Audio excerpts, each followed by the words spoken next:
그래. 안녕하세요. 샬롬 샬롬. 또 이렇게 어색하지만 또 시작합니다. 요즘 날씨가 제법 쌀쌀해요. 일교차 날씨도 정말 심하죠. 예. 좀 더운가 싶으면 좀 오후 되면 또 춥기도 하고 오전 새벽에도 너무너무 추워서 옷을 하루에 몇 번씩 갈아입어야 되는 그런 상황 속에 놓여요. 우리 학우님들이 보이지 않아서 참 답답하긴 하지만 왠지 또 다시 코로나19가 시작된 것 같은 그런 기분이 들어서 씁쓸하지만, 예, 어찌됐든 빨리 현장에서 모두가 많은 사람들이 모여서 정말 주의 말씀을 듣고 정말 예수 그리스도 안에서 하나님을 더 알아가기에 힘쓰는 그런 우리 신학교가 세워지기를 또 소망합니다. 이 시간에 함께 기도하겠습니다. 할렐루야. 참으로 고마우신 하나님 아버지 감사드립니다. 오직 주 여호와 하나님만을 앙망하며 주님만을 열망하기를 원합니다. 오직 주 되신 하나님을 바라보기를 원합니다. 하나님 정말 주님께서 도와주시옵소서. 이 땅의 청소년들과 청년들과 장년들이 주님을 알기에 더욱 힘쓰게 하여 주시옵시고 정말 주님을 따라가는 주님을 찾아 아버지 하나님 더 알기에 힘쓰는 하나님 우리가 되기를 원합니다. 그래서 신학교가 온전히 세워지게 하여 주시옵시고 하나님 많은 이들이 주의 성전으로 몰려들며 신학교로 몰려들게 하여 주셔서 하나님 배우는 것에 정말 하나님 더 열정을 내게 하시고 하나님 많은 이들이 이 땅에서 정말 영성으로 살아가게 하시되 정말 선교사로 사역자로 사명자로 이 땅에서 서서 세워져 갈 수 있도록 인도하여 주시옵소서. 또한 영적으로 쓰러져 가고 있습니까? 아버지 하나님 마음의 병이 있어 정말 그 가운데 고갈되어 안진뱅의 삶을 살고 있습니까? 하나님 그 삶의 자리에서 일어서게 하여 주시옵시고 이제는 주 대신 생명 대신 오직 주님을 바라보는 그러한 아버지 하나님의 시간과 그러한 삶이 되게 하옵소서. 감사드립니다. 예수님의 이름으로 기도드립니다. 아멘. 잘 지내셨어요? 저는 요즘 그 우울감이라는 그 우울감 이거에 대해서 좀 많이 생각해요. 또 제 나이가 그 갱년기라는 그 나이로 가고 있다 보니까 갱년기 여성들을 이렇게 상담하면서 많은 생각을 해요. 나는 어떠한 피로감을 느끼고 나는 어떠한 우울감을 현재 느끼고 있는 걸까? 이런 생각을 좀 하게 되었고 우리 가족은 건강한가? 우리 아이들은 어떠하지? 라는 것으로 한번 의문점을 가지고 접근해 보고 있습니다. 이번에 한번 그 상담에 대해서 많은 사람들하고 이야기를 하다가 지금 현재 교권을 내려놓고 나오시는 선생님들께서 나는 상담 심리를 좀 해보고 싶어. 나는 상담을 하는 카페를 하고 싶어. 뭐 기타 등등 그리고 뭐 요양보호사 그리고 심리지도사 이런 거를 따보고 싶어 하시는 이런 자격을 취득하고 싶어 하시는 모습들을 요즘 보고 있어요. 근데 가장 중요한 것이 무엇일까라는 그런 대화를 해요. 그 대화 속에서 많은 사람들이 자격증 혹은 그에 관한 전문 지식 또는 또 사명자로서의 자기의 소명감 이런 것들을 얘기하는데 제가 그들에게 조언하고 그들과 함께 대화할 때 가장 중요한 것은 그들이 말하는 게 다 맞을 수도 있어요. 맞을 수도 있지만 가장 중요한 건 내가 건강한가? 내가 과연 건강한가? 이거를 체크하셔야 돼요. 내가 건강한가? 이 건강에는 육적인 건강이 있고 영적인 건강이 있습니다. 영적으로 형통할 때 육이 형통하겠죠. 네, 또 잘 보세요. 우리가 몸이 아프고 피곤해요. 그러면 어떻게 해요? 영적으로도 다운이 돼요. 그래서 영육이 강건해야 된다라는 그러한 기도를 하게 되는 겁니다. 앞으로 살아가면서 가장 각광받을 직업이 무엇일까요? 라는 그 질문 중에 저는 우리 아이들에게도 단연 의사다라고 얘기하고요. 식품 쪽도 괜찮아, 전망이. 영업 쪽도 괜찮아 라고 얘기하고요. 상담사로서도 괜찮은데 미술 치유, 음악 치유, 심리 치유, 원예 치유, 치유 쪽이 앞으로는 좀 비전이 있지 않을까 싶다. 안 아픈 사람은 존재하지 않는데 그 중에서도 심리적인 압박과 우울감에 시달리지 않는 사람이 몇 사람이나 되겠니? 라는 얘기를 합니다. 여러분들은 어떻게 생각을 하고 있어요? 지금 이 소명의 시대에 사명을 다해야 되는 바로 이 시점에 무엇이 가장 중요하고 무엇이 가장 우선시되어 살아가고 있습니까? 그거에 대해서 한번 오늘 얘기했으면 좋겠어요. 우리 가정 중에서도 한 사람쯤은 우울증을 겪고 있는다든가 ADHD를 지금 현재 약을 처방받아서 먹고 있거나 혹은 약물의 부작용으로 인해서 잠시 휴직기를 갖는 그런 경우가 있을 거예요. 거의 10 중에 거의 5, 6이에요. 이제 5, 6%를 차지하는데 참 마음이 아픈 거예요. 그쵸? 예. 언제부터 이렇게 되었을까라는 생각을 했어요. 언제부터 이렇게 되었을까? 먼저 의문점을 제기할 거예요. 의문점을 제기하는데 지금 여기가 장소가 협소해서 한번 회전하려면 힘이 들어요. 먼저 의문점을 제기할 때의 상담. 우리가 제일 먼저 병원을 갑니다. 혹은 아니면 선생님을 대면하거나 목회자를 대면하거나 누구를 대면하더라도 제일 먼저 거쳐야 될 게 바로 상담이에요. 이 상담 속에서 나라는 사람과 의사라는 사람과 또 보호자의 관계 속에 이렇게 놓이게 됩니다. 그쵸? 이렇게 보호자의 관계 속에 놓이는데 여러분 보세요. 내가 의사가 이렇게 삼각지대에서 이렇게 보할 때 상담을 시작을 했어요. 그런데 대부분에요. 의사가 질문을 던져요. 그러면 내가 대답을 하겠죠. 근데 우울감이 높은 사람은 내가 대답하는 경우는 거의 5%에서 7%밖에 되지 않아요. 다 누가 대답을 해요? 보호자가 대답을 해요. 다시 말해서 보호자가 대답을 한다는 것은 상담사와 보호자와의 관계 속에서 이루어지는 거예요. 내가 배제되는 거죠. 그러면 이게 상담의 효과가 있을까요? 아니, 없습니다. 원래 상담을 할 때에는 보호자가 제외되어야 돼요. 보호자는 그 안으로 들어가서도 안 되고 지켜보는 관계가 아니죠. 예, 의사와 나만이 존재하는 거예요. 의사와 나만이 존재해서 함께 상담을 해야 돼요. 근데 앞으로는 상담이 정말 절실히 필요한 시대가 지금도 그렇지만 앞으로는 더 할 것입니다. 상담의 종류, 먼저 상담에는 어떤 것들이 있을까? 영적인 상담에서는 이제 종교적으로 가보면 우리는 기독교인으로 정말 하나님 앞에 먼저 여쭙는 관계죠.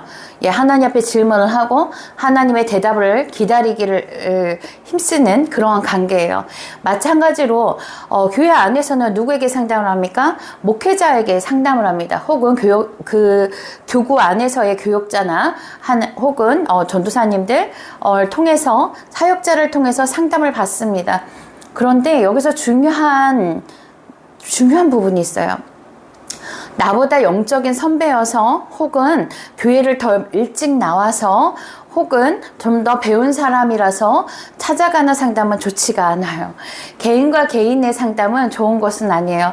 그냥 커뮤니케이션 대화, 개인과 개인, 사람과 사람이 만나서 대화 속에서 이루어지는 삶의 관계 속에서의 형성되는 대화는 괜찮으나 그 안에서의 상담은 좋은 방법이 아니에요. 왜냐하면 우리 사람의 심리가 훈계하는 것을 좋아합니다. 혹시 바둑이나 장기를 두어 보셨어요? 분명히 내가 바둑판에서 말을 달리고 있는데 내가 두는 것보다 일어나서 훈수를 두는 사람이 더 말판을 더 잘 봐요. 왜 그럴까요? 일어나 있기 때문에 한 발짝 떨어져 있기 때문에 그 말판을 정확하게 볼 수가 있는 거예요. 근데 그 훈수대로 하게 되면 어떻게 돼요? 말판이 내가 진행하려는 방향으로 되어지지 않고요. 그리고 상대방은 어떻게 될까요? 감정이 손상돼요. 그러다 보니 다툼이 일어날 수밖에 없습니다. 물론 이길 수야 있겠고 또 한 판이 바뀔 수가 있어요. 승패가 바뀔 수 있어요. 그러나 그것이 중요하다는 것이 아니에요. 승패가 중요한 게임이 아니죠. 나의 전략, 내가 무엇을 선택하고 만들어 가느냐, 내 집을 얼마만큼 확보해 가느냐, 이 부분이에요. 제가 아이들한테 체스를 가르치는데, 이 체스를 가르치다 보니까 우리 아이들은, 이 아이들이 군대를 진영을 하고, 퀸과 킹의 자리에서, 이 군인들, 밑에 있는 군솔들을 딱 진영해 둡니다. 그러면 아이들은 어떻게 하겠어요? 빨리 가서 킹을 무찌르려고 해요. 진영 속으로 확 들어가서 무찌르고 체크메이트 하고 외치려고 합니다. 그러나 그것이 중요한 것이 아니죠. 전략. 거기에 있는 마병이든 활궁을 쏴는 사람이든 르크 보는 비병이든 누구든 폰의 관계이든 다 모두가 움직이는 전략을 써야 돼요. 각자 제 위치에서 자기의 역할을 다할 때 정말 멋진 전투를 벌일 수 있는 거거든요. 그래서 체스는 전투력이다, 계략이다, 거기서 전략의 지혜를 발휘하는 게임이다 라고 얘기해요. 하나의 한 판이 승부를 벌일 때 하루에 끝나지 않고 그대로 둘지라도 전략을 세워서 지혜롭게 나아가는 방법을 가르치는 게 좋습니다. 마찬가지예요. 우리 삶으로 되돌아봅시다. 우리 삶에 우울감을 느낀 적이 한 번이라도 있습니까? 당연히 있겠지요. 예, 어린아이가요, 숙제를 할까 말까 고민할 때부터 우울감이 옵니다. 아이가 태어나서 응애 울면서 젖달라고 할 때도 이미 우울감은 거기서부터 또 옵니다. 근데 엄마가 내가 아무리 울어도 내게 오지 않으면 거기서 상실감이 느끼게 되는 거죠. 그런데 응애 우는 아이가 나 상실감을 가졌습니다 엄마 이렇게 하고 우는가요? 자기의 감정이 뭔지도 모르고 우는 거예요. 그러다 조금 말을 하기 시작할 때 뭐라고 말해요? 엄마 미워. 엄마 미워. 그리고 좀 더 잘하면 어떻게 해요? 내가 할게. 이렇게 말하죠. 예, 숟가락을 하나를 들더라도 내가 할게. 내가 라고 말합니다. 그게 왜 그럴까요? 독립성이에요. 사람은 한 사람 한 사람이 독립된 주체자라는 것을 알아야 돼요. 근데 그 독립된 주체자들이 모여서 살아가는 것이 삶의 관계고, 형성된 가족이고, 형성된 이웃이고, 형성된 공동체예요.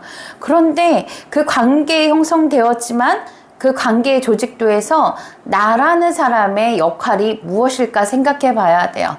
엄마로서, 자녀로서, 누구로서가 아니라 나의 관계. 나는 어떠한 것을 원하고 있는가? 그래서 첫 번째 상담을 요청할 때에는 나를 먼저 볼 수 있어야 돼요. 내가 원하는 게 무엇이지? 내가 원하는 게 뭐지? 나한테 지금 가장 필요로 하는 게 무엇인가? 이것을 볼 줄 알아야 합니다. 행복했고 즐거웠던 시간을 떠올리십시오 라고 하는 것은 문제 해결의 방법이 아니죠. 우리가 어떠한 문제를 안고 있어요. 이제 최근에 상담했던 분 중에서 그런 얘기를 해요. 끝나지가 않아요. 절대 사람은 변하지도 않고 아무리 애를 쓰고 아무리 헌신하고 아무리 노력을 해도 변할 기미가 보이지 않는데요. 이러면 이혼을 해야 되는 건가요? 이렇게 되면은 저 아이랑 나는 맞지 않는 거 아닌가요? 이런 얘기를 해요. 그러면 보세요. 자녀랑 맞지 않는다고 자녀를 버리겠습니까? 너무 쉽게 결정하는 거죠. 저 사람과 계속 다툰다고 해서 이혼해버리면 모든 것이 끝나나요? 다음에 만난 사람도 동일한 결과를 초래합니다. 왜 그럴까요? 그 문제가 어디서부터 올까요? 물론 모든 것이 나 때문이야 라고 하는 것도 좋은 것은 아닙니다. 그 자책을 한다는 것 자체는 불안함과 우울의 영이 들어오는 거예요. 그 틈을 노리고 들어옵니다. 그렇기 때문에 자책하는 것은 좋지 않아요. 겸손과 자책은 전혀 다른 문제예요. 그런데 기독교인들이 많이 착각을 해요. 모든 것이 다 나 때문이야 라는 그런 훈련들을 통해서 이 모든 것들의 원인과 그 이유와 이런 것들이 나 때문이야 라고 받아들이는 거예요. 부정적인 요소로 받아들여 버리는 거예요. 부정적인 요소가 들어가면 어떻게 됩니까? 그 부정적이다라는 것은 악이 들어온다라는 거예요. 그 틈을 통해서 마귀가 역사하게 된다라는 거예요. 그럼 뭐라고 해요? 너 때문이야. 너가 짐이 되는 거야. 너만 없으면 돼. 라는 생각이 계속 나에게 파고드는 겁니다. 이 모든 것들을 다 끝내야 돼. 라고 하는 거예요. 엄청 무서운 일입니다. 왜요? 마귀는 전략가잖아요. 그쵸? 예, 그러다 보니까 조만한, 아주 실눈만한 그 틈만 보여도 그 틈을 엄청나게 그 홀을 벌려놓는 것이 바로 마귀의 작전이에요. 무엇으로? 현혹으로, 언어로, 관계 속에서. 근데 어디로 파고 들어갈까요? 언어로 파고 들어갑니다. 언어로 파고 들어가는 거예요. 언어는 엄청난 힘이 있어요. 그 언어에는 치유의 힘이 있고요. 파괴의 힘이 있습니다. 정말 무서운 겁니다. 근데 그 언어에는 우리의 얼굴에 표정의 언어가 있어요. 그리고 음성 높낮이의 언어가 있습니다. 그리고 말투의 그 선택하는 단어의 놀라운 또 거기에 파급 효과가 있습니다. 제스처에서의 또 언어가 있습니다. 그 눈빛의 언어가 가장 무섭지요. 그러면 여러분들은 어떤 언어를 받고 있으며 하고 있는지 생각해 보셔야 할 것입니다. 만약에 여러분들이 개별 상담을 원하시면 언제라도 개별 요청을 하시면 됩니다. 그런데 자 보십시오. 상담이라는 것은 내가 할 수도 있고 그가 할 수도 있고 그녀가 할 수도 있는 것입니다. 근데 중요한 것이 있어요. 상담자는 말을 해주고 그 모든 솔루션을 다 주는 자가 아니고 경청, 듣는 자예요. 듣는 사람입니다. 그러면 누가 말해야 돼요? 스피커가 누가 돼야 되겠어요? 상담을 받는 자가 스피커가 돼서 말을 하는 겁니다. 그가 자기의 삶과 어떻게 살고 있는지를 주저리 이야기하게 됩니다. 그럼 상담자는 어떻게 하겠어요? 듣는 것입니다. 듣는 훈련, 경청의 훈련이 되어야 돼요. 그래서 경청을 하다 보면 그 사람이 무엇을 하고 싶은지가 보여요. 어느 경우는요.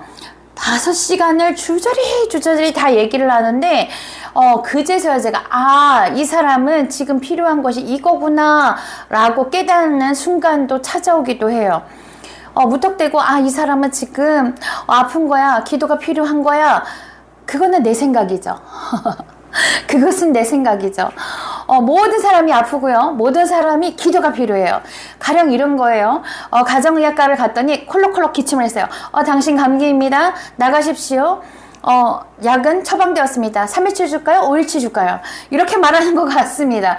그러면은 그 사람이 어떠한 형태의 삶을 살고 있고, 체중과 신장이 얼마인지, 그리고 그가 가지고 있는 지병이 있는지 없는지, 이런 거는 다 무시된 채, 알레르기는 무엇을 앓고 있으며, 피부 질환은 있는지, 혹은 약에 대한 반응이 있는지 없는지, 세부 사항은 알지 못한 채, 이 용암동 주민들이 다 먹을 법한 다 보면은 감기면은 약을 꺼내보면 다 동일한 약을 먹고 있는 거예요. 그쵸? 항생제를 처방을 받습니다. 소염 진통제를 처방을 받아요. 그럼 소염 진통제가 들어가니까 어떻게 해요? 속이 쓰릴 거예요. 위장장애 약을 처방을 받겠지요. 이것이 이루어지다 보니까 변비가 일어날 거예요. 장유연제를 받을 겁니다. 그쵸? 그러니 포괄적으로 보았을 때 대량 통계적으로 요즘 9월, 10월에는 이런 환자로 오게 될 거야. 비염 환자로 오게 되겠지. 그런데 비염 환자한테 처방을 하다 보니까 비염 환자가 비염만 겪는 게 아니라 목감기를 겪고 인후염을 같이 겪고. 그러면은 전체적인 종합감기약을 주면 되겠다. 판단을 하게 되는 거예요. 빨리. 그 시간, 1시간 안에 환자를 더 받아야 되기 때문에, 모두에게 종합감기약을 내보냅니다. 그쵸? 그러면 10사람이 갔다고 우리가 가정을 해봅시다. 예시로 가령 10사람이 병원을 방문했습니다. 한 사람은 코감기, 목감기, 인후염과 중이염이 있을 거고, 또 가슴의 흉부 쪽에 통증을, 압박감을 느끼거나 컹컹컹 항아리 기침을 한다든가 다양한 모습으로 다 갔는데 어차피 처방약 필은요 동일한 종합감기약을 받았다고 칩시다. 그런데 그 중에서 그것이 나아지는 사람도 있어요. 그런데 계속 열이 나는 사람이 있을 거고, 이상하게 나는 약이 잘 들지를 않아 라는 사람이 있을 수도 있겠어요. 왜 그래요? 그 사람에게는 알레르기성 비염이 있을 수가 있겠고요. 혹은 가도성 여기 편도가 부어 있을 수도 있겠어요. 그렇죠? 그러면은 과민성 편도가 있는 사람에게는 당연히 그에 맞는 처방을 해야겠죠. 그러니 들여다보아야 되겠고, 들어야겠어요. 청진기로 들어야 되고, 숨소리가 어떠한지, 그리고 이 사람의 혈액과 맥박이 어떠한지, 혈압은 현재 정상인 건지, 또 약에 대한 반응은 어떠한지, 이것이 다 기록되어 있지 않는다면 우리는 동일하게 딱 찍어내는 붕어빵과 같은 처방약을 평생 먹으면서 우리의 간과 폐와 우리의 소장을 계속해서 훼손시키고 있어요. 그러면서 동일한 질병 속에 놓이게 되는 거죠. 무서운 일이죠. 너무나도 아무렇지 않게 항생제를 다 받아서 먹고 있는 그러한 시대가 되었어요. 마찬가지예요. 어떠한 방광염이 왔습니까? 두통이 있습니까? 다 동일해요. 본인이 처단을 딱 이렇게 처방을 해요. 아, 두통 왔어. 펜잘 먹어야지. 탁세 먹어야지. 이러면서 본인이 다 처방해 버리죠. 거기에 있는 성분을 조사할 생각은 아예 하지 않아요. 왜요? 우리는 이미 광고를 들었잖아요. 두통, 치통, 생리통에 하면서 딱 광고를 들어버려서 이미 알고 있습니다. 그러니 스스로 처방해서 나 이것만 먹으면 돼 라고 하고 먹어버려요. 내가 지금 현재 간의 수치가 어떠한지, 내가 장누수가 있는지, 나는 지금 콘드로이틴이 어느 정도 형성되어 있는지 이런 거는 궁금하지 않아요. 왜? 나는 모르니까, 무지하니까.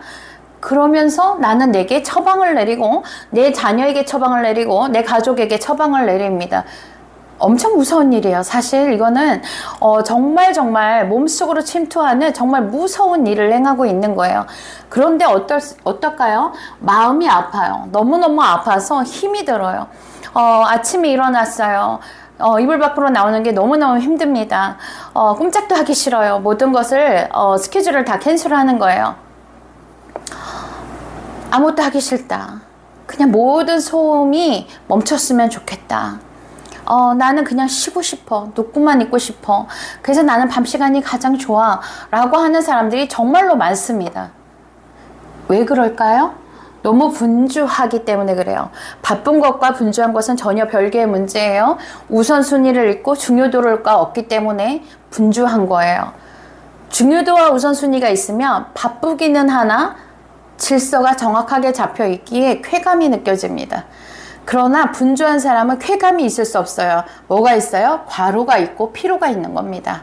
똑같은 과로의 상태, 몸의 체력은 둘지라도 전혀 다른 거예요. 전혀 다른 거예요.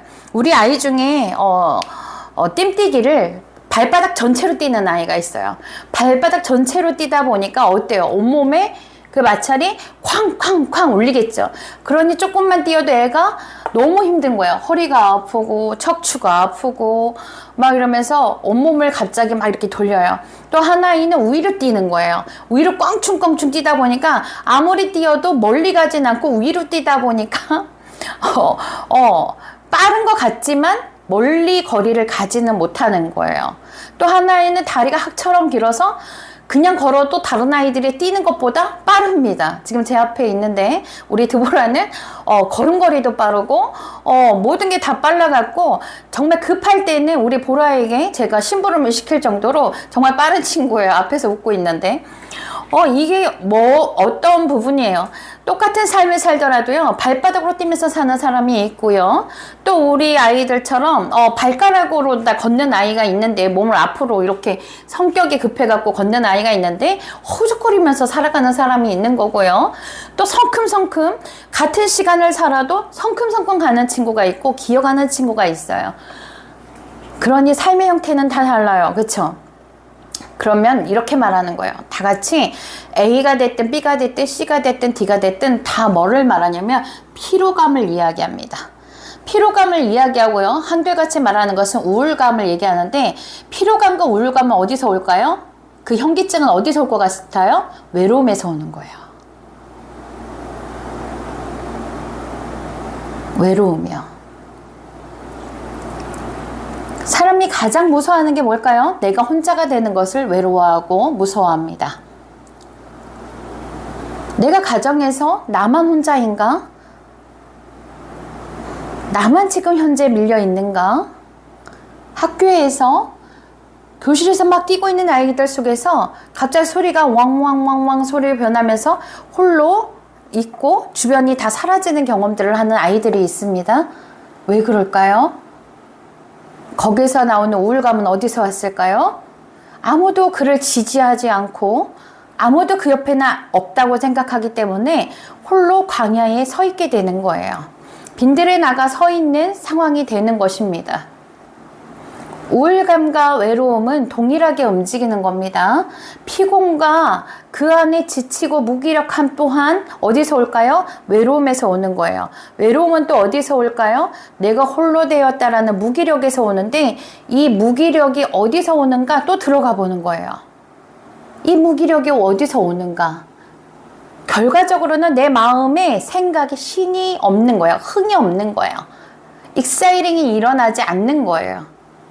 뭘 해도 그만이고 그냥 피곤한 거예요. 아침에 일어나서 그냥 어깨가 짓눌리는 느낌인 거예요.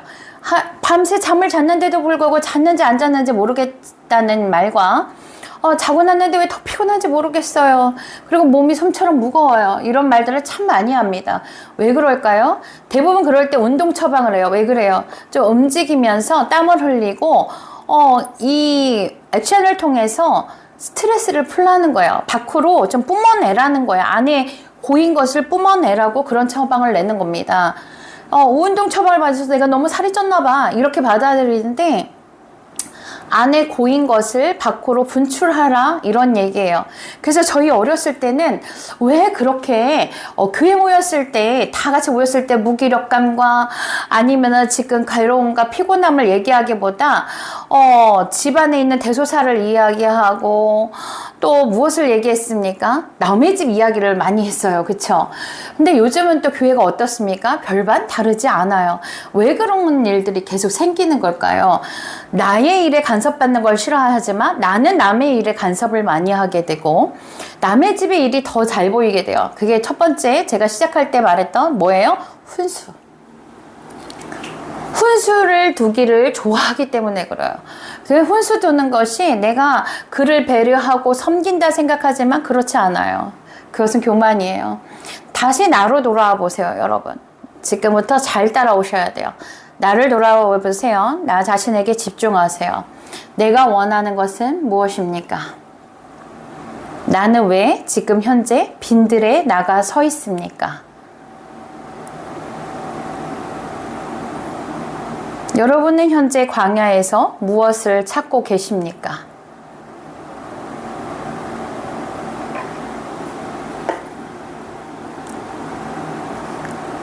스트레스를 많이 받아 힘들어 계속 말을 연거푸 하지만 실제적인 문제를 물어봤을 때는 알지 못합니다. 대부분 뭐라고 말할까요? 남편 때문에, 자녀 때문에, 부인 때문에, 누구 때문에, 학교의 짝꿍 때문에, 선생님 때문에, 제자들 때문에, 누구 때문에 라고 하지요. 그리고 이렇게 말합니다. 나를 건들지 않으면 나는 괜찮아. 뜨끔하셨어요? 나는 건들지 않으면 나는 괜찮아. 나는 가만히 있어. 라고 하는데요. 그렇지 않습니다. 반대예요. 건드려도 괜찮아야 돼요. 건드려도 괜찮아야지 환자가 아닌 거죠. 예. 나를 건든다라는 것은 무엇입니까? 내 안에 불편함이 참 많아. 내 안에 가시가 지금 너무너무 많은데 그 가시 중에 하나를 건드렸어. 이러면서 공격 자세로 변해요. 근데 그것이 방어라고 생각을 하죠. 그렇지 않습니다. 방어의 기제가 너무 강하게 나오면 공격이 되는 거예요. 그 방어의 기제가 내게서 왜 나옵니까? 내가 공격을 받는다 생각했기 때문에 나오는 거예요. 그 방어의 기제가 나온다는 것은 그 자체가 내가 나를 방어해야겠어 라는 것은 옛날에 내가 그와 같은 상처, 사람으로부터 받은 상처가 있기 때문에 그 상처의 경험을 통해서 미리 방어를 하는 거예요. 제가 어제도 고백을 했는데 우리 직원들에게 저는 트라우마를 잘 극복하지 않는 것 같습니다 라는 얘기를 했어요. 출장을 어제 대구를 갔다 오면서 고속도로에 올라탔어요. 하행선 고속도로를 탔는데 제가 전복사고가 2번 있었어요. 그리고 어려서 교통사고를 심하게 당해서 덤프트럭에 치여가지고 오른팔 오른다리를 절단해야 되는 그런 사건이 있었습니다.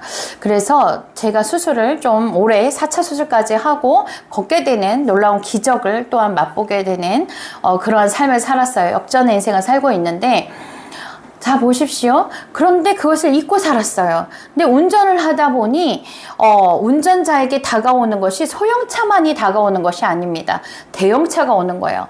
어느 날 갑자기 운전을 나는 너무너무 잘하고 있어. 이제 나는 곧 베스트 드라이버가 될 거야 라는 부푼 꿈을 안고 이제 좀 더 운전을 해서 내가 바다도 가고 멀리까지 한번 갔다 와 봐야지 라는 그 계획을 딱 세웠어요. 그리고 교차로를 진입을 하는데 저에게는 정말 무지막지하게 커 보였던 버스가 저에게 다가오는 거예요. 뚫고 오는 거예요. 너무 순간 놀란 나머지 저는 어떻게 해요? 그걸 피하려고 하다 보니 핸들을 틀어버린 거예요. 핸들을 틀었을 때 우리나라 공간이 도로 공간은 여러분들 다 아실 거예요. 1차선, 2차선 혹은 3차선까지가 있었던 그 기간이에요. 지금 이제 뭐 4차선까지 있는 데가 참 많지요. 그쵸? 근데 차선의 거리 폭이 또 어떻습니까? 좁습니다. 잘못 핸들을 틀면 어떻게 돼요? 옆 차선으로 넘어가거나 중앙선을 침범하게 돼요. 여기까지 하면 좀 짐작하시겠죠? 중앙선을 침범을 하면 엄청난 벌점을 맞고 2번 침범을 하면 면허 정지를 당합니다. 어떻게 되겠어요? 저희는 면허가 없습니다. 현재 면허가 없는 상태예요. 그래서 우리 선생님들이 운전을 해야 되는데 2번 다 그렇게 큰 버스로 인해서 제가 전복되는 사고가 있었고, 한 번은 차가 뒤집혀서 굴러서 인도로 올라가는 사건이 있었는데 하나님이 보호하사 아예 저는 경추 손상도 없이 너무 창피해서 가만히 눈 감고 있다가 병원으로 이송되어서 그냥 그날 잘 걸어서 나왔어요. 2번째도 마찬가지로 엄청 크게 전복되었지만 저는 119 구조대에 의해서 잘 구조되었고 경추 손상 없이 잘 있다가 나왔습니다. 그런데 분명히 저는요, 모두가 너는 역시 하나님의 딸이면 분명히 없어. 아니 그 차가 그렇게 다 2번 다 폐차가 되고 모든 게 일그러지고 차가 뒤집힌 상태에서 너를 꺼내는데 어떻게 피부 하나 상처 하나 없이 그 안에서 나올 수 있는 거야? 라고 말하면서 다들 기적이다 기적이다 해서 그런 거구나 하고 넘어갔어요. 그리고 나서 다시 운전을 하려고 시도할 때에 안 되더라고요. 하물며 보조석에 앉아 있는데 옆에 트럭이나 버스가 다가와도 이미 저는 온몸에서 식은땀이 흐르고 등줄기에 땀이 뚜루룩 흘리는 게 느껴지고 손에 땀이 배어서 흥건히 젖는 거예요. 그냥 촉촉한 게 아니라 정말 흥건히 젖는 거예요. 그리고 그 다음에 이어지는 게 호흡곤란이 옵니다. 왜 그럴까요? 트라우마예요.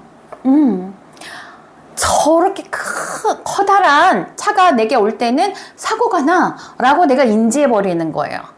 내가 아무리 이성을 발동을 시켜서 아니야 나는 내 차선을 가고 있고 쟤는 제 차선을 가고 있어, 우리는 각자의 차선으로 가니 사고가 날 리가 없다, 너는 안전해 라고 내 뇌가 말하기도 이전에 이미 나는 어떻게 해요? 아무리 방어를 해봤자 방법이 없는 거예요.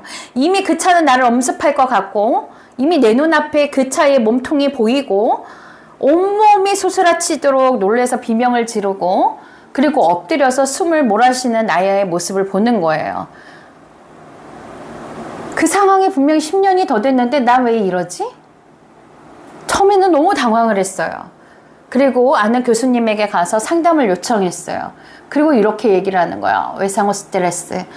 그 장애가 저에게 왔다는 거야. 다시 말해서 트라우마가 생긴 겁니다. 그럼 이것을 어떻게 극복해야 되느냐? 라고 했더니 이겨내야 된다라는 거예요. 이상하다. 나는 아무렇지도 않았는데 왜 이러지? 근데 이겨내야 된다라는 말이 참 속상하더라고요. 참 무책임하게 들리는 거예요. 강인한 생각을 해라. 괜찮다. 안전하다고 계속 말해라. 저도 그러고 있습니다. 머리로는 엄청 많이 생각을 하는데 실제 상황 속에서는 이미 내가 생각하기도 전에 온몸에 땀이 쏟아지는 것을 보이고 엄청난 불안감과 강박감이 내게 찾아오는 거예요. 찬양을 해보려고도 했고 하나님 저를 지켜주세요 라고 외쳐보기도 해요. 그리고 차가 다가오면 주여 아버지 이렇게 자동으로 됩니다. 그런데 이미 내 몸은 온통 땀과 머리카락이 다 붙어있는 채로 땀이 흥건해 버리는 상태가 벌어지는 거예요. 얼마나 무서운지 몰라요. 그리고 내리면, 차에서 내리면 양쪽 다리의 허벅지가 알이 꽉 빼는 거예요. 근육이 굳는 겁니다. 그 정도로 긴장을 하는 거예요. 얼마나 무서운지 몰라요. 이 트라우마라는 것은요, 이 트라우마라는 것은 그 사람이 어떻게 할 수 없도록 그 행동과 그 모든 육체와 생각과 모든 상태를 꽁꽁 얼매 있는 거예요. 꽁꽁 묶어버리는 거예요. 그 사람 상태를 다 묶어버리는 겁니다. 온몸에 묶여서 어떤 생각조차 할 수 없게 만드는 거예요. 아니, 내가 이러면 아니 되지. 내가 정말 믿음으로 이겨내야지. 이러면서 얼마나 그것을 위해서 울부짖으면서 기도했겠어요? 그런데도 불구하고 동일한 상황이 왔을 때 저는 이미 또다시 흥건한 땀으로 흠뻑 젖는 거예요. 그리고 우리 친구가 교통사고를 당했다고 와달라고 해서 갔는데 저에게 자매인데 가보니 차가 뒤집혀 있는 모습을 보면서 주저앉아 버리는 거예요. 얼마나 무서운지, 어떻게 막 심장이 어떻게 뛰는지도 모르겠고, 내 눈앞에 이 친구가 보이기 전까지는 정말 무수히 많은 생각이 지나가는 거예요. 두려움과 공포가 저를 엄습하는 겁니다. 그런데 너무 놀라운 것은 이 친구도 아무것도 안 다치고 앞에서 웃고 있는 모습을 보고서 너무너무 기가 막힌 거예요. 그 순간 모든 공포는 사라집니다. 그리고 눈물만 나는 거죠. 그것이 다 공포로 저에게 작용하는 거예요. 트라우마라는 것은 너가 마음을 강하게 먹으면 돼. 정신을 강하게 가지면 돼. 나약해서 그래. 라는 무수히 많은 말들이 어떻게 해요? 그 트라우마를 점점 자라게 만드는 겁니다. 연한 아이가 있습니까? 아주 유한 아이가 있습니까? 그대로 인정해야 돼요. 트라우마가 있습니까? 반드시 고쳐야 된다라고 하시면 안 된다고요. 우리는 왜 계속해서 명령을 하는 걸까요? 우리는 모두가 카운셀러 상담자가 될 수 있어요. 예수 그리스도, 바로 예수님이 상담자셨잖아요. 예수님이 우리의 카운셀러시잖아요. 그가 뭐라고 했습니까? 모든 말을 비유로 표현했던 것이 왜 그럴까요? 만약에 우리에게 팩트로 공격을 했다면, 팩공을 했다면 우리는 어떻게 해요? 그 찔림과 그 아픔과 그 죄책감을 쪽에서, 그리고 낮아지고 작아지는 것이 겸손으로 작아지는 것이 아니라 어떻게 해요? 정신이 피폐해짐으로 작아지는 거, 우울감, 자괴감이 와서. 그러나 그는 우리에게 그러지 않았죠. 모든 것을 비유를 통해서 우리에게 적시적재에 깨닫게 하셨단 말이에요. 그의 카운셀링은 배려가 있었고 사랑이 있었어요.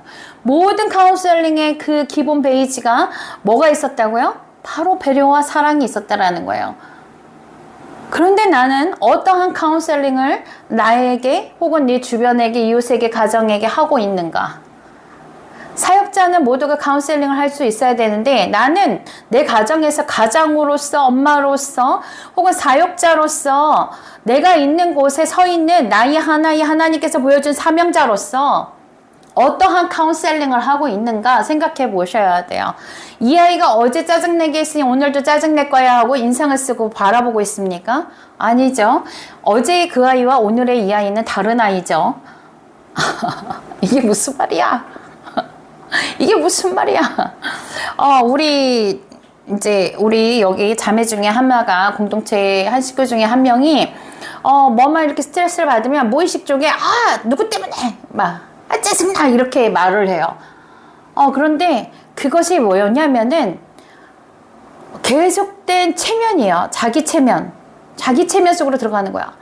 걔가 그렇게 말했기 때문에, 걔가 그렇게 행동했기 때문에, 걔가 날 미치게 하고, 날 힘들게 하고, 나를 이상한 사람으로 만들어 간다라고 하는 그 작용의 원리를 보고 있는 거예요. 그런데 사실은 아까 다시 말했지만 뭐라고요? 어떤 것을 갖다 폭격을 놔도 가만히 흔들리지 않는 것은 쉬무스 침대뿐만이 아니라 건강한 자아를 가진 사람이라고요. 그 당시 사건과 문제 속에서는 아프고 힘들 수 있어요. 그런데 그것이 지속되면 안 돼요. 끝이 나야 되는데 그 감정의 잔재제가 계속 남으니 그것이 뭐가 와요?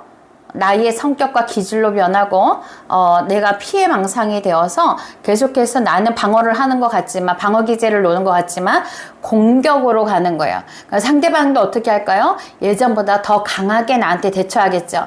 그러면 뭐가 일어나요? 전쟁이 일어나는 겁니다. 싸움이 멈추지 않는 관계가 되는 거예요. 그 사람과 나는. 그러니 나는 어떠한 카운셀링을 해야 되는 것이 맞을까? 먼저 부모로서의 카운셀링을 한번 볼까요?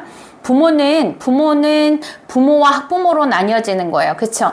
내가 아이의 모든 루틴과 수업과 아이의 지적인 능력, 영적인 능력, 막 이 모든 것들을 다 관리하려고 할 때는 이미 나는 부모가 아니에요.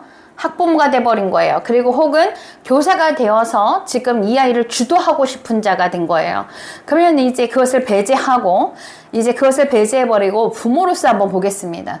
부모로서 카운셀링이 어떻게 될까요? 아이가 제때에 일어나지 않거나 자기가 해야 할 일을 하지 않습니다. 그때 여러분은 어떠한 감정에 휩싸이고 있습니까? 그 안에서 무슨 말을 먼저 합니까? 너는 내가 낳았지만 이러면서 핀자를 줍니까? 너를 이해할 수가 없어 라고 말하면서 아이의 공격을 가합니까? 어떻게 여러분들은 어떤 부모의 카운셀링을 하고 있습니까? 혹은 남편으로서 아내로서 사역자로서 여러분들이 가지고 있는 여러분들의 모습의 그 관계 속에서 뭐 어떠한 모습과 어떠한 말로 지금 내가 카운셀링을 하고 있나 한번 생각해 보세요. 아, 당신이 살아보지 않았으면 몰라. 당신이 길러보지 않았으니까 몰라. 라고 하지만 통계학이라는 것이 왜 나오겠습니까? 평균적인 것이 왜 나오겠습니까?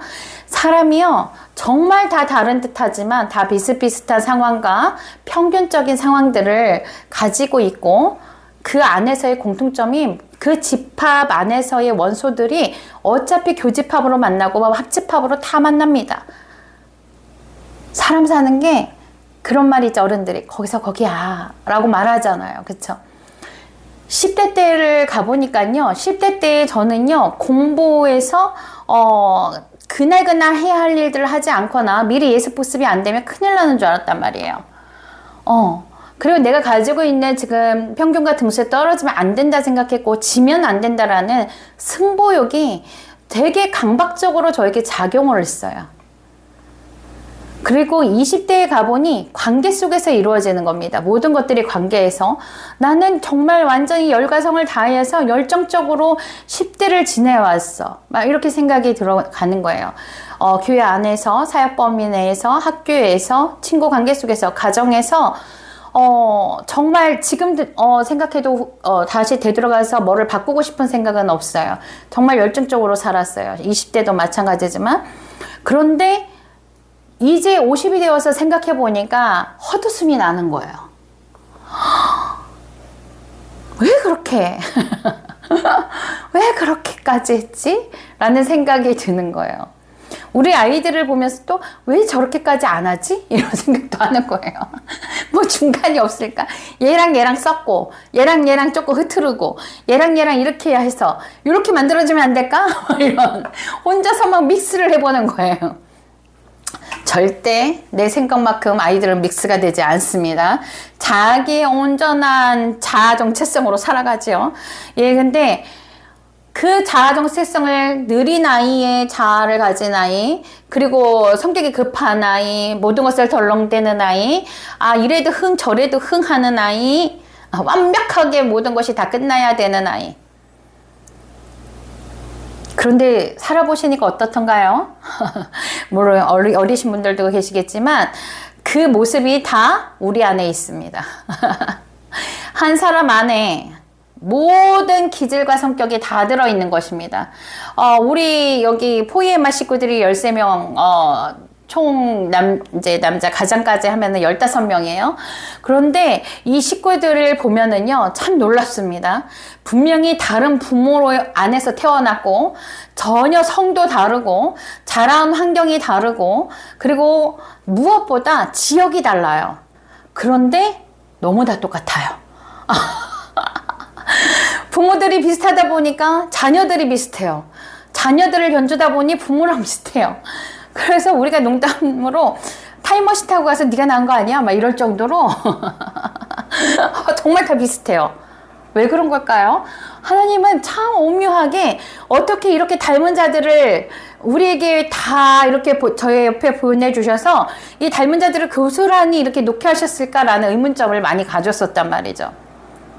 나는 성격이 급하고 되게 다혈질인데 저들은 보니 너무너무 느슨하고 느리고 다혈질이 아니야. 너무너무 그냥 단면성이야. 그걸 보면서 되게 당황스러운 거예요. 오래 생각을 안 하나? 이런 생각을 해요. 근데 상대방이 저를 볼 때 어떻게 해요? 되게 복잡해 보이겠죠? 너무 어려워 보일 거예요. 그러나 어느 날 눈을 뜹니다. 이제 10년이 넘어가니까 저 아이 모습을 보니 내 모습인데? 우리 보라의 모습 속에 저거는 내 고집인데? 우리 집에 우리 아들을 보니까 쟤 어떡하지? 완전히 내 모습인데? 전혀 나를 닮을 것 같지 않았던 아이들이 어떻게 해요? 생활 속에서 모습 속에서 나를 닮아가는 거예요. 뭐에서 일어날까요? 바로 관계예요. 하나님은 우연히 얘따 너 여기 가서 살아라 하고 던져 놓으시지 않으신다라는 거죠. 그분의 계획에 맞게 형성된 자들이 하나님이 말씀에 이르신 대로 계획하신 대로 모여 살게 하시는 거예요. 그리고 15명의 공동체의 포에마를 만드시고 그 안에서 살아가게 하시는 거예요. 이것이 내가 어디 가서 광고를 냈겠습니까? 홍보를 해서 모여라! 라고 했겠습니까? 아니란 말이죠. 전혀 다른 모습으로 살던 사람들이 학교도 같이 안 나오고 어떤 거 하나 같은 공동체 속에 있지도 않았는데도 불구하고 이렇게 모여들어서 살아가는데 어쩜 닮아도 이렇게 닮아? 이럴 정도로 정말 닮아 있어요. 이 집 아이가 이 집 아이의 누가 이 집 아이의 누가 이 집 아이의 누가 얘네끼리는 이렇게가 형제 같은데? 이럴 정도로 닮아 있습니다. 하물며 이제 외부에서 보는 사람들이 누가 누구 자녀이고 누가 누구 엄마인지 알지도 못합니다. 다 틀려요. 알아맞힐 수도 없어요. 같은 걸 먹고 같이 살아가다 보니까 얼굴도 닮아가고 모든 것이 다 닮아가고 어떻게 하다 보니까 이제 체형까지도 다 둥글게 닮아가고 있습니다. 놀랍지 않아요? 하나님의 계획하심이 어디서부터 시작되었고 어디까지인지는 우리는 알지 못합니다. 그런데 제가 중요히 여기는 거, 우리 아이들에게, 우리 선생님들에게 중요하게 여기는 거, 왜 너를 만드신 이에게 너는 묻지 않느냐라는 얘기를 합니다. 물건이 고장이 났어요. 여러분들 AS 받으려면 어떻게 해야 돼요? 그 물건을 산 곳이나 AS 처, 만든 처로 가야 합니다. 그래야지 정확하게 정품으로 고칠 수 있어요. 그래서 다시 재사용이 가능하죠. 우리가 밥솥이 쉬는 날이 없어요. 하루에 2번 밥솥이 잘 돌아갑니다. 밥통 2개가 12인용 밥통 2개가 돌아갑니다. 그런데 얘가 너무 쓰다 보니까 내 솥이 항상 까지는 거예요. 코팅이 계속 까지는 거예요. 지금 내 솥만 10번 이상 바꾸고 있어요. 그런데 이것을 바꾸려면 어디로 가야 돼요? 가지고 있는 브랜드, 그 브랜드 AS 센터로 가야 되는 거예요. 왜요? 그걸 만든 이에게 가는 거죠. 그러면 우리를 만든 이에게 우리가 가는 것은 당연합니까? 맞지요? 예, 우리를 만드신 이, 지으신 이가 누군지 안다면 그곳으로 가야 되는 게 맞는 겁니다. 그런데 내가 나를 만드신 이가 누군지 적절치 않게 나는 알지 못해. 그래도 나는 당장 내 눈앞에서 내가 뭔가가 해결되고 막 이래야 돼 라고 하는데 하나님도 그 눈앞에서 해결하십니다. 내가 못 볼 뿐인 거예요. 내가 볼 수 없는 눈이기 때문에 그런 거예요. 언제 한번 제가 강의 중에 그런 얘기를 했어요. 선글라스를 끼는데 내가 체크 모양 선글라스를 끼고 그 체크 모양 선글라스를 끼면 온 세상이 뭘로 보인다고요? 체크로 보이는 거예요. 내가 도트무늬의 선글라스를 끼면 어떻게 될까요? 온 세상이 도트무늬로 보이는 겁니다. 제가 그 선글라스가 제 시력에 딱 맞는 거라서 밖에 나갈 때 선글라스를 끼는데 내보러 왔는데 앞에 계신 선생님이 그러는 거예요. 지금 안 어두우세요? 이렇게 말해요. 그러니까 여기 지금 조명이 어두운 거 아니야? 선교사님 지금 선글라스 끼고 계세요. 그래서 선글라스, 그래, 나 안경 아니니? 하고 놀래가지고 이렇게 벗어요. 아니구나. 조명이 밝구나. 이러면서 제가 잊어버려요. 내가 선글라스 끼고 있다는 사실조차 잊어버리는 거예요. 우리 삶이 그래요. 내가 그렇게 살아가다 보니까 그 삶이, 내 삶이 지금 체크 선글라스를 꼈는지, 도트 선글라스를 꼈는지, 블랙 선글라스를 꼈는지 알지 못하는 거예요.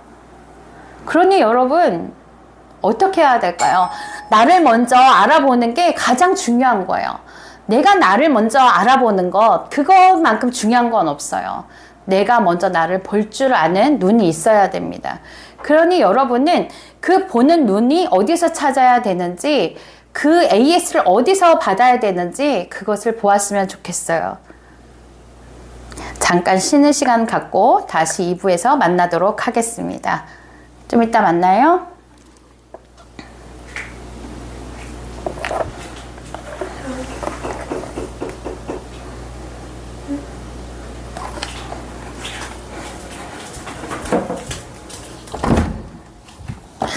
초인종 누르고 계속 두드려. 저거 초인종 누르고 두드린다고.